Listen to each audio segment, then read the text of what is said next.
lender to really finance the deal. When we did get our equity in place, we actually still couldn't get a bank in place.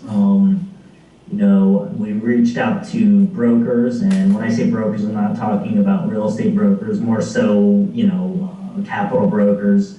We reached out to them.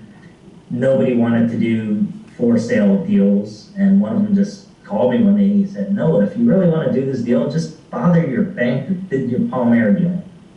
Just keep bothering them, keep bothering them. I had probably asked her, I don't know, what do you think, Stephen, 3 or 4 times prior if they would do it? Easily. maybe more. And you know, I call her again and I say, hey, listen, we've got the equity, let's do a deal. And she goes, I'll think about it. And I think like 2 days later, we got a call back and she said, you know what, I'd be interested in it. And she's one of the, I think she's a senior vice president with the bank. And she said, okay, we're gonna do the deal with you. However, not the way you want it. And this is why I said, I can tell you what typical deal structures are. This was not typical. They wanted more equity, substantially more equity. So, you know, they have essentially nothing to lose in this instance. And then the other thing we were competing with is all the banks were getting paid off the triple P loans. You know, that was basically printing money for them. So why would they take on risk with construction loans when they could just, you know, pump federally backed Paycheck Protection Program loans? So we did go in much heavier on the equity, and the reality is we broke ground. We're pouring pads. I just put in a little group message there, but we are pouring pads, I believe, the first week of December, which means that the site work has been substantially, or it's pretty substantial. We've got our roughs in underground, and we're getting some concrete out there. I got one thing that happened during this process as well is, you know, back in March, of course, that's when the pandemic really took its toll on our economy here. You know, we were actually set to close on our land. So on our PSA, our contract was expiring. We were set to close, simultaneous close on the land and also our construction loan. Unfortunately, of course, things took a hit. You know, lenders pulled out, equity pulled out, and we were kind of left high and dry. And stuff like that happens, guys. You know, luckily for us, we have a great investor, social responsible investor. Also had an investor who helped us with our initial business loan to get things started. So look, we were able to take the acquisition through our business loan. So that was, you know, that was our saving grace there to be able to carry us through the pandemic. And there's a lot of uncertainty in the market. You know, nobody knew what was happening. Everybody fell back. Everybody was very tight with their lending and investments because there was a lot of uncertainty. And, you know, fast forward to today, you know, some of that, I think they let off the brakes a little bit there on that subject, but now that COVID is getting even worse, I think we're going to see much more of that again. So, you know, that is what happened to us. You know, fast forward from March to October when we broke ground here, you know, we accrued an additional $30,000 of carry costs into the project. So on these small deals, economies of scale are huge. You know, any swing on costs really affects your financials dramatically. So adding another $30,000 on carry costs for no reason is just throwing money out the window. You know, it was very low blow for us at the time. You know, not just to our pro forma, but also to our call it our ego here. You know, it hurt. It was a tough time. I'm sure like everybody's going through it, but luckily we were able to pull through. You know, these small deals in general are very tight, very hard to finance just because you don't get the economy of scale. So when you have unexpected events like this, it really does move the needle significantly. And going back to Noah's point, you know, being that we were able to finance this deal not the way we wanted, that also added a lot of additional costs. So we had to go back to our investor and renegotiate at that time because we're paying, you know, so much more, or let me say differently, we're investing so much more equity than originally anticipated. We had to figure out how to make the deal work for everybody. So luckily we were able to get to an agreement and made the project feasible. And you know, here we are now, of course, in on our second month of construction. So this is James again. Just since you guys have been talking, I kind of made some notes regarding your strategy. So overall, from what I can tell, you guys you pretty much stay regional to the area that you are most familiar with. because you mentioned Fort Lauderdale. So it seems like you're staying pretty regional, and then your product types are pretty much the same. Project size is fairly the same, and it seems like your equity strategy is the same.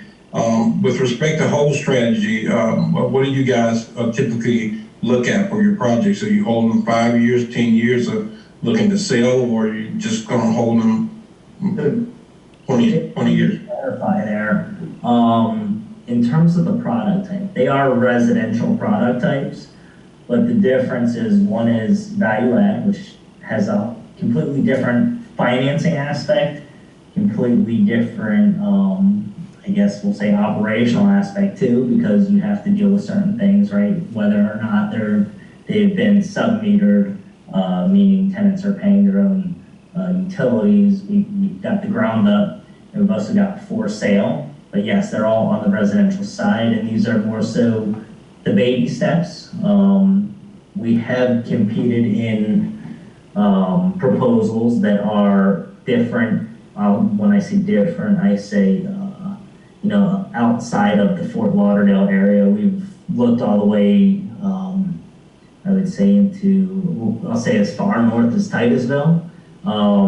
So we look at a lot of deals, and I tell you, it's a lot of deals. We had a proposal and this was with a partner that had experience, because we don't step outside of our comfort zone just yet, because the reality is we can't fail, right? We're too young to fail. You fail, and despite what you hear about, call it, George Perez or whoever, going, or Donald Trump or whoever you want to talk about, giving back loans and taking non-recourse loans and saying, here, bank, take your $270 million back, or $400 million back. Steven and Noah don't have that kind of name. So if we go under, we go under, and we just can't fail. So some of the... What were the further steps? Sorry, Noah. If it wasn't for the steps that we took, going from Zen Garden to Palmyra and here, we wouldn't create the relationships. And without those relationships, we wouldn't have got the financing. During the Palmyra days, bringing the lenders to the site, we did get a lot of positive feedback. However, having Zen Garden, of course, was really the straw that broke the camel's back, as far as moving the needle over to the positivity side and, getting the financing secured. So being able to showcase what we did at Zen Garden really helped us facilitate the construction loan for Palmyra. Because we went through the process at Palmyra with the same lender, now we have secured the construction loan for our new project, Lake Ridge. So if it wasn't for, having this, going through the steps that we did and creating the relationships that we did, we would have struggled tremendously here on this next job. So, going back to crawl, walking, and running, it's all part of the process here. And then luckily we're able to create those relationships, started from the small end, on the 8-unit value add, and then worked up spectrum, and each one of those steps allowed us to, climb the ladder there. So sorry to cut you off there, Noah. No worries. We, with partners to mitigate risk, we had a proposal, I believe it was 160 active adult units, which is the 55 plus. And I think the total project was for 392 units, 10,000 square feet of commercial space. That was a mixed use deal. They have a relationship with, I believe, Kroger's. I'm not even sure what the status is of Kroger's anymore. That was trying to kind of break into the market with a small little location in this mixed use facility. But for the most part, we stick to residential because we simply can't fail right now. And like I was saying, despite what you may hear in class, and if a deal is good, anybody's going to finance it, or always get non-recourse because then you just give it back. You don't just give it back. You're going out of business. So I think that's important to understand, because I do know the program talks about non-recourse and even recourse. That's even worse, right? Because then you have no investors. You failed to meet your fiduciary responsibilities. So it's very important to, I guess, delineate the textbook real estate finance and development versus the actual applications in real life when you're not someone who has a name. We're still trying to build our name. And, you know, it's kind of where we're at. Given the fact that you guys are still relatively new, obviously, and like you're saying, you're trying to get out of the stage from crawling to more walking and running, do you guys see yourselves trying to grow the operational proponent of the company, or do you intend on focusing more on the syndication model in the future? What is your, I know you guys are probably trying to increase the spread a little bit for your first projects. Is that, again, are you trying to offer additional services outside of the syndication model? I'm Alex, by the way, too. Okay. Stephen, do you want to touch on that? Because I think I understand what you're asking, but I think that maybe you don't understand the operational. No, so I guess, from my perspective of it, when you're trying, of course, trying to originate, let's just call it a multifamily apartment deal, residential, are you guys trying to do the property management aspect yourselves, or later in the future, do you intend on bringing a third-party management company in some of your deals? That's kind of what I thought you were saying, and I think the huge disconnect in really being a business owner is when we talk operations, it's literally talking about making sure that defined companies, that defined development, that all the other aspects of on the operational side of business are intact. So in terms of the operations with the properties, you know, we played with a few different ideas. Currently, we self-manage, you know, but it's time consuming. It's not what we want to be doing. Is there value to it? Absolutely, because you now have real data as it's coming in. You know what real issues are as they're coming in. You know, we were able to see what is the market doing when we had, even with 8 units, right? Which was Zen Garden, our first project. We knew, okay, these are problems that our tenants are having, and if they're having them here, then these are now issues that we need to be aware of in the future, and we can mitigate risks on further projects as we move forward. So there's a lot to be said about operating. It gives you, I'll say, instantaneous data that you don't get on, call it any program that they've got out there other than, what is it, RentStar or something. So what's that one called? YieldStar. YieldStar. But YieldStar doesn't tell you why people are having problems. YieldStar doesn't tell you that they're trying to renegotiate a lease, or that, you know, the mall is shut down and they own the business in the mall and they can't keep paying rent. So there's absolutely a benefit to having it, but I personally can't stand it. I'm a people person, but I'm not a property management people person. And I agree. I share the same sentiment as Noah. Going back to my comment earlier at the beginning of the meeting here, you know, a developer's a quarterback, and it's important for you to touch on every aspect of the process. And given that we're just starting off our career here, it's important for us to be in tune with the operational side of property management. Back to Noah's point, you know, understanding the issues, understanding why it is that these things are happening. We were operating Zen Garden at the beginning, you know, during the pandemic. So I don't recall exactly, but know that we had 3 tenants, you know, terminate their leases because they couldn't afford the rent anymore. I believe that was the case. So, you know, luckily for us, going back to mitigating risk, we had high standards for our screening application process. We had, you know, first, last month, and security covering, you know, the tenant. So we were able to make ourselves somewhat whole, but we still had vacancies because of the pandemic. And, you know, it was a good experience to go through because it was tough times. It was scary. You know, we were fearful that the building would, you know, potentially be completely vacant. I think at one point, correct me if I'm wrong, over 50% vacant, which is kind of scary. And, you know, we were fully capitalized, we were operating, so, you know, we were worried about making our interest payment. One of those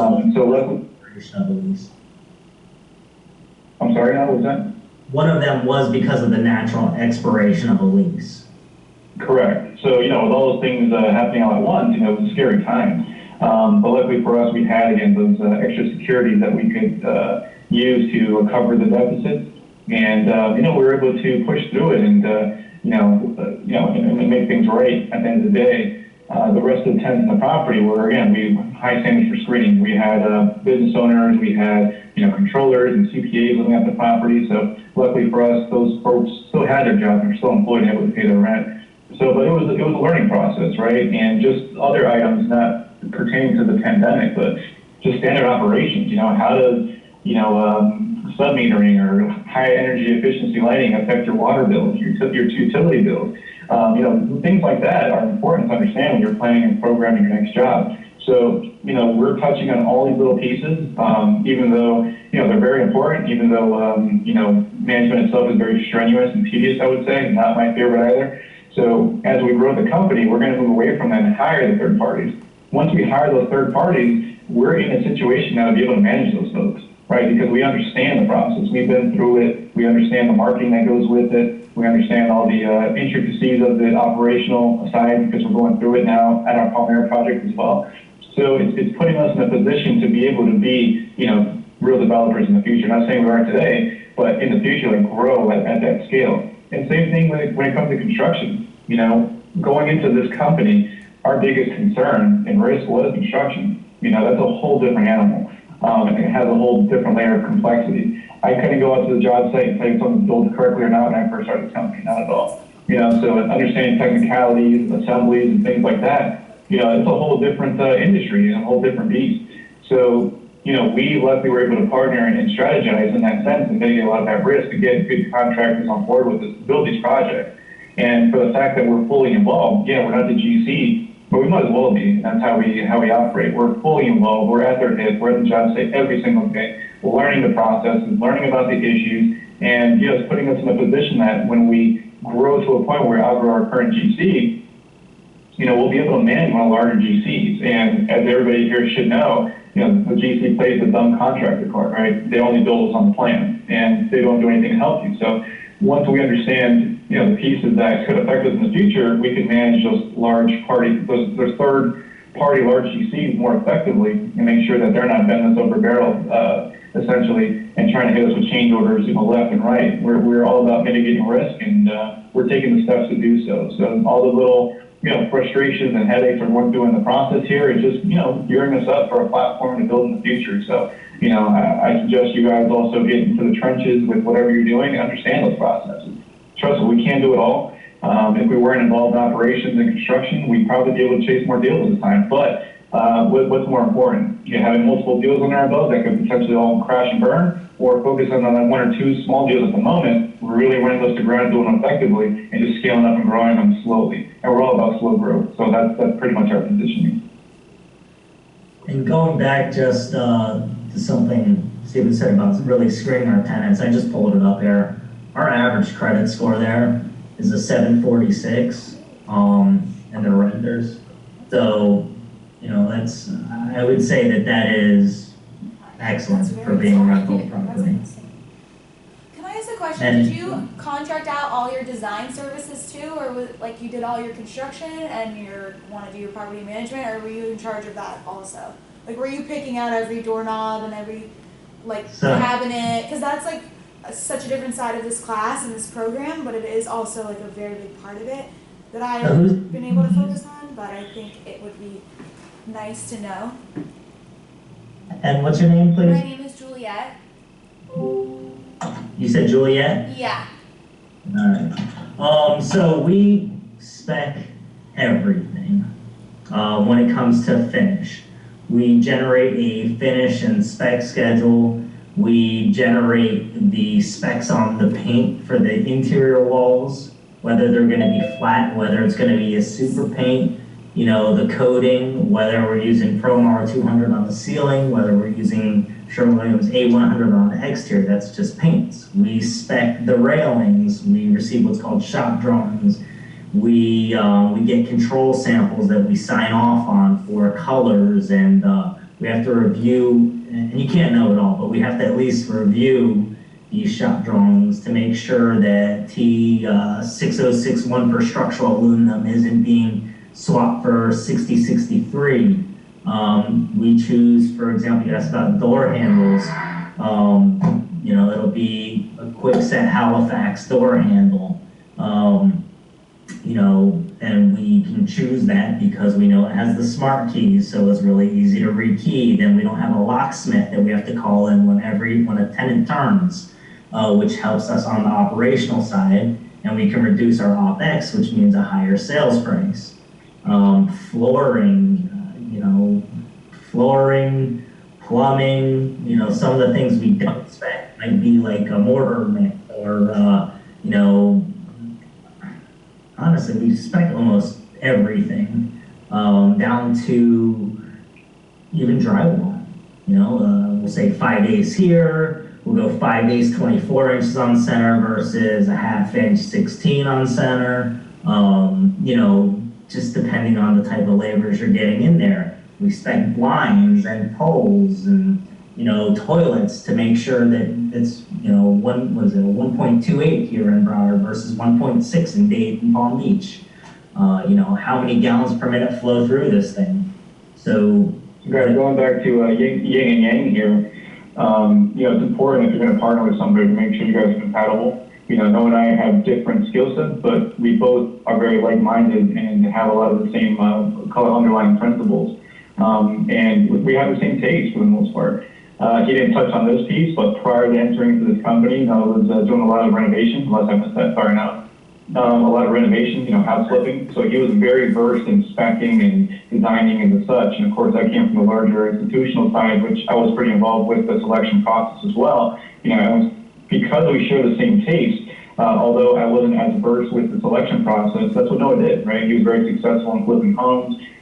He did very well for himself. Noah, you can touch on how many homes you actually flipped throughout your career there, but very beautiful homes too, by the way. And they showcased very well. I walked a couple with them right before we started the company, and they came out beautiful. So he did a really good job finishing and bidding and inspecting the property, and that served us very well when we're doing our project here, because effectively, whether you're specking and finishing a single family home, you can spec and finish an apartment community. It's pretty much the same thing.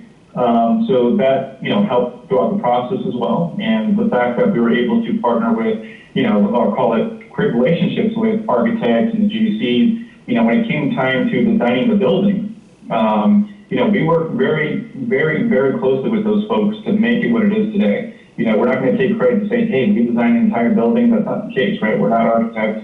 That's not our skill set. However, the architect shouldn't take the entire credit either, because they may have started the foundation of it, but if it wasn't for our involvement, it wouldn't be where it is today. So we're pretty involved, moving windows around, changing building colors and adding balconies and changing the tunnel on the stairwell, different ways how we laid out the units in the building and the different details and elements that the building had. Like we like contemporary, that's Noah and myself, we share the same, idea there. We're tired of the Mediterranean look. We want something more fresh and clean, and we think contemporary is the way to go, especially moving forward, and it served us pretty well so far. So with that said, a lot of contemporary buildings are pretty cold and boring, and we don't want that, right? We want it to be nice and warm and inviting and have character, and as you can see from our pictures and renderings, we make sure that our buildings have that. So again, it is a collaboration. We wear a lot of hats, as I said from the beginning. We don't have interior designers involved. We're trying to be as efficient as possible. We obviously can't afford to have a designer involved, but we're pretty well versed in that per se. We know what looks good and what looks bad. So that's part one of it, of course. And being able to establish those principles. I think we've done a good job thus far, kind of selecting what we've selected on our finishes there. Stephen, can you share with them the Lake Ridge project? Yeah, absolutely. Dr. Hogan, questions, Juliet?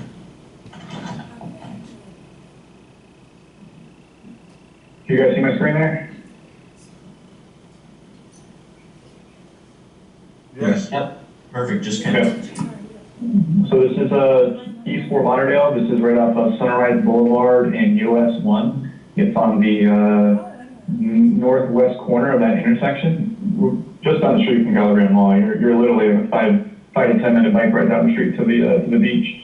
So this is a half-acre property that we were able to acquire. This is the property that we had to finance or acquire during the pandemic, where the deal fell apart back in March. But fast forward to October 5th, we broke ground again officially. So you can see the piece of land here without it being actually developed, but we had some equipment on site starting to mobilize here. So I'll fast forward to the next picture, the 20th. You can see how fast this project is moving. So that previous picture was on October 10th. This is October 20th. 10 days later, all the utilities are underground for the most part. You can see Ryan, he's our site contractor, or they are our site contractor, sorry, just rock and rolling on the job site. So, given that it's so small, it's easy to get in and out from a utility standpoint. And then we'll go into the... Before you go to the next one, well, on the previous one, so it looks like it's just dirt, but if you actually, no, one more, Steven. That one, yeah. So it looks like it's pretty much dirt that's being moved around. If you look closely, you'll see that there are structures on site. They have already set structures to the, which are drainage structures. They've set all of the underground, and we just didn't capture it simply because they moved very fast, and these pictures were taken, I think, 20 days apart.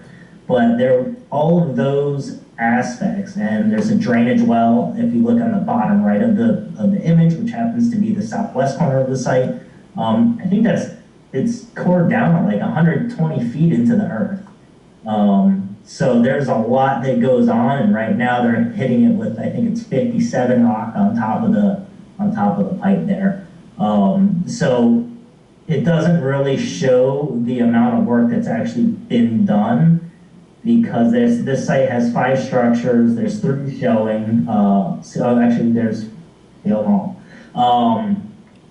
but there's just a lot of work that goes in that you do not see on this land. Did you guys have to do any rezoning for this, or? No. So this one was also zoned to right. Yeah. Yep. This one was zoned to right. Going back to mitigating risk, for our first couple deals here, we want to make sure that we're securing our financing and our investment per se. So all the deals we're pursuing are zoned to right. I think for our next one, we may venture out the box a little bit more. Now we have our feet planted a little bit and have some more confidence from our investors and lenders. So for now, everything is zoned to right. What are the proposed units? So this is going to be an 8-unit townhome community, and I'll show you the site plan here very quickly to give you a sense of how the site lays out. So here's the survey we generated during due diligence. It shows you the 3 different lots that make up the entire property, the half acre. Let's see here. And here's your site plan. So these are, what we proposed is 8 3-story townhome units. Each have 2-car garage. They have big extended patios. They have optional pools, optional elevators. It's here in this corner, or it could be a closet. So we focus very highly on the planning perspective, and we work with brokers during the planning process to make sure that our layouts and what we're proposing meets the market's demand. So, after this site itself, and I don't know, I just walked away there, it took us about a year, less than a year, maybe 10 months to program, get permits for, and get ready for our March construction start, of course, not counting the pandemic. So we were able to push this through a lot quicker. There was no trees on the site, so the timing, and there was no planning process. So the timing for this was a lot quicker, a lot more efficiency. There wasn't as many constraints from a tree perspective. But even though, it's half an acre, it's still pretty tight. You don't have the landscape plan here, but there's trees all planted in this right of way where the well is, and there's underground utilities. So it still took a lot of coordination, but we were able to make the deal work. But this gives you an idea of how the site is laid out on half an acre. And same here, we did maximize the density. I believe the site was also zoned 25 units to the acre, and given that we're half, we were able to make the deal work there, under half, should I say. No, 25 units an acre, there it is. So we were able to maximize the density from a townhome standpoint. Also, we were able to provide 4 guest parking spaces on the site, which a lot of these town communities don't provide, and we think that's very important on laying out these sites, is to have adequate parking, especially if you're paying, upwards of $700,000 for a townhome. We also provided on-street parking here, so we have additional parking spots. So I'll show you a little bit on the design perspective. Do you guys sorry to cut you off. Yeah, no, it looks awesome too. It's like really dense. Do you guys put contingencies in your guys' purchase and sale agreements for your permits? upon a permit approval, for example? That is correct. We do have some type of contingencies for our approvals, but it's not permits, it's more for site plan. If for some reason we can't get our site plan, then you go up for issues that are unknown or, basically just denials, we are entitled for it comes back. That is correct. Now the permitting is on us though. I have a question, James. How many bids are you guys typically getting on your projects to develop your construction? From the contractor or from subcontractors? Well, it depends on how you're approaching. Are you guys building them yourselves, or are you guys actually hiring a GC to do it?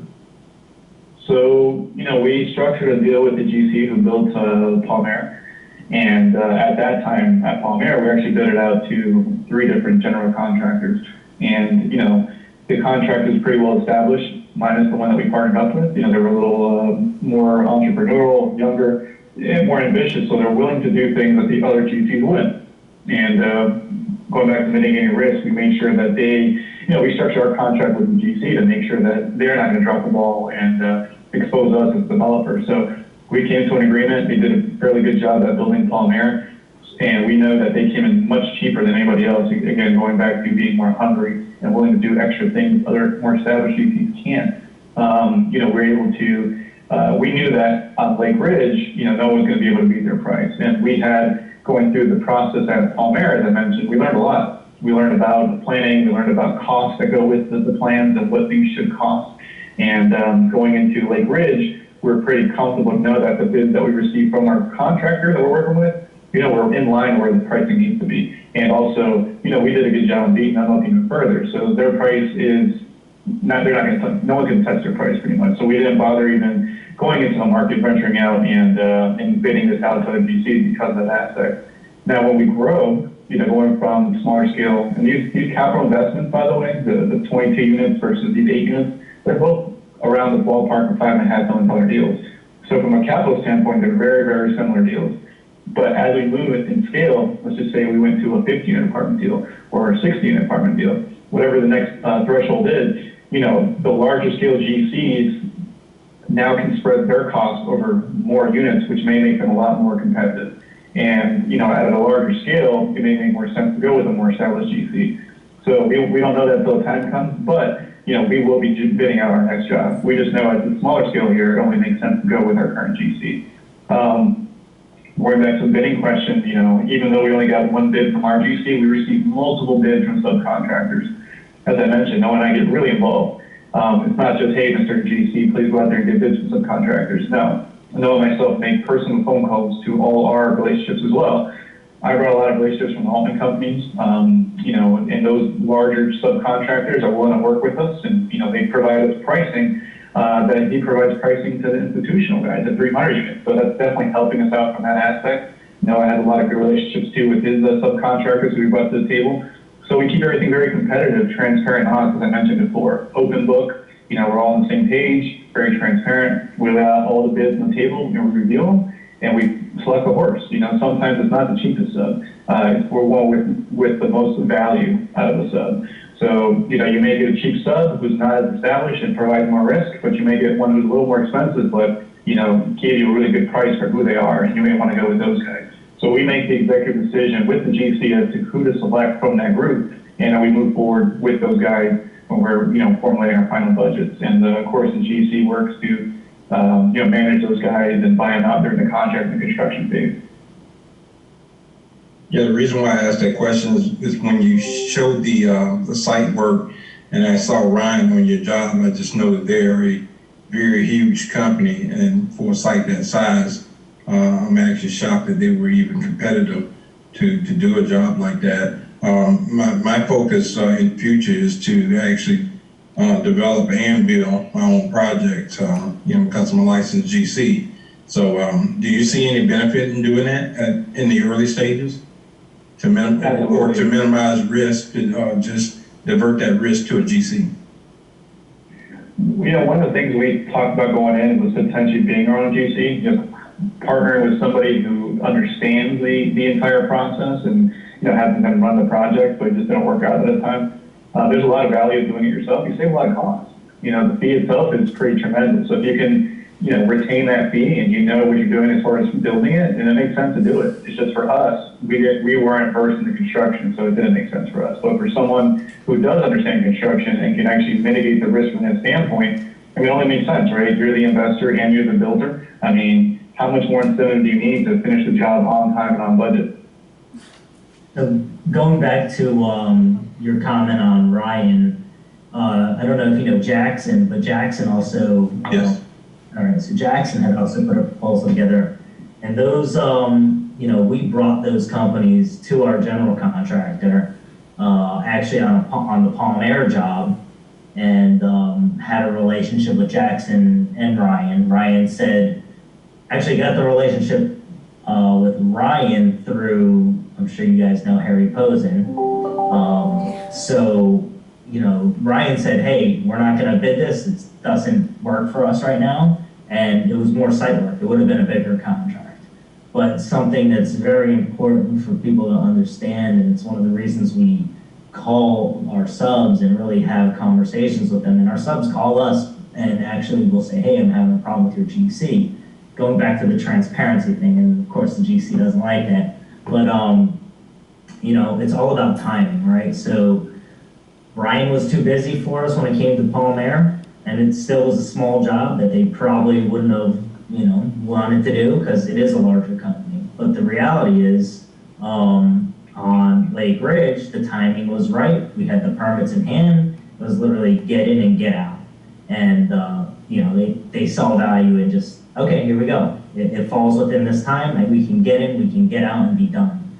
And, you know, essentially they want to work with us moving forward, so they're doing a really good job because we are exploring much larger deals, which we just can't really discuss. So, And going back to not being shy to ask questions, guys, you know, in the classroom, that goes out in the real world as well. It's, one of my favorite quotes is, Wayne Gretzky, you know, you miss 100% of the shots you don't take, right? So you have to go out there and ask the questions and figure it out. Our GC gave us this answer plenty of time. Oh, that construction group's too large. They're not even gonna answer your phone call. Well, how do you know if you don't try, right? And we're not scared to try, right? If you get let down, that's fine. You know, on to the next one. And that's how you gotta carry yourself both professionally and personally. So you know, we're not hesitant. You know, we called on these GC, and you know, even though we got the feedback from everyone we talked to, oh, they're not gonna work with you guys. Guess what? Getting phone calls from the owner and the developer, telling them our story, where we came from, even talking about the Nova perspective. You know, a lot of those GCs also were Nova alum, believe it or not. So they like that. So that added value to the conversation. It's creating relationship currency, as one of my old bosses told me in the past.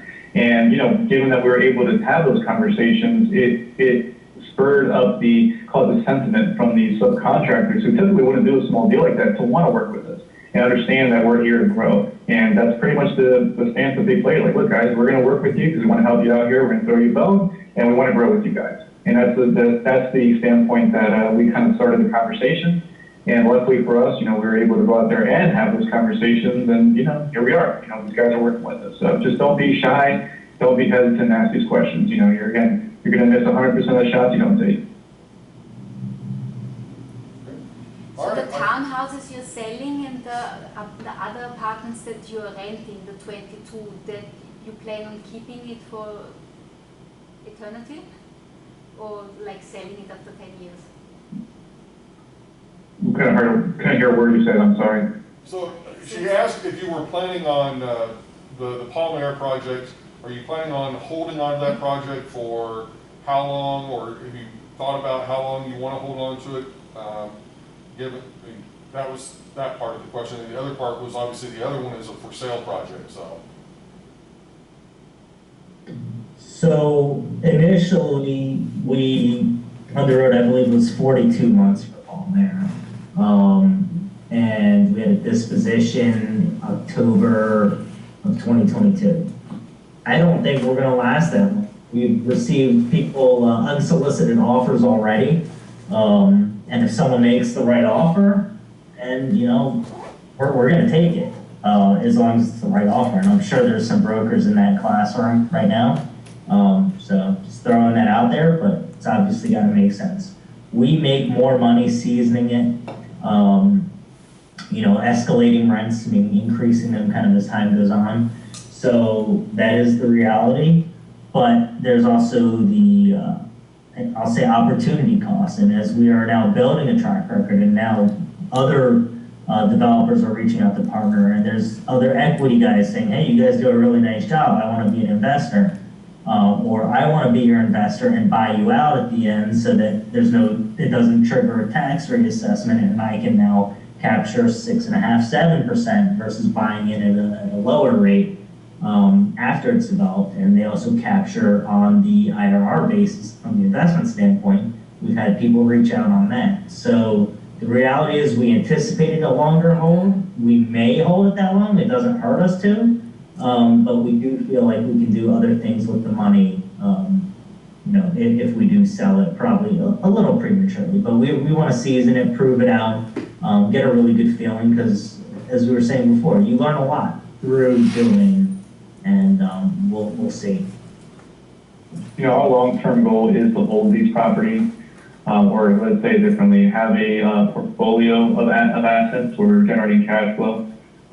So that is our goal, but being a startup, and to Noah's point, needing money to chase the next deal, we need the capital. So we have to sell these deals. Even though our goal in the future is to hold them, we just can't today. So our business strategy going in is, investing, building, managing, and then selling the asset. So that is our goal here, and it all depends. Everything's for sale if the numbers right? So depends on what kind of offers we get here in the near future. Palmer, we do need to sell just to move on to the next project. And Lake Ridge here, of course, is fee simple. These are townhomes, so as we're building it, I'm sure as the show goes up, people get to see and feel and touch exactly what it is we're doing. We should start getting some pre-sales on these units, but these are for sale as soon as possible. So feel free to take our numbers and call us if you want one of these units. All right, great. Thank you both very much for taking the time to do this for us. I know that we tried to do a site visit, but we just couldn't get enough of the folks being able to join you up there for the actual walkthrough. But once again, if any of you have any additional questions, feel free to email Stephen and Noah. And thank you guys so much for taking the time to do this for us. We really appreciate it. Thank you. I don't know if you've already connected people in a chain, but feel free to give my email. I'm a little behind on them, so please, whoever's listening, don't take it personal if it takes a little while to get back, but at least you'll have access to it. All right. And Dr. Forty, one thing as well, just to mention to everybody, going back to being, not hesitant to ask questions, reaching out. A couple of students have reached out to me over the week, and I have a tour with them this Monday. So if you guys are interested in participating in that, I'm happy to walk you guys through the Palmer product as well. So, just let me know. Happy to do so. And it's at 5 p.m. on Monday. Okay, perfect. Great. Thanks, everybody. All right. Thank you, everyone. Thank you guys again. We'll see you next week.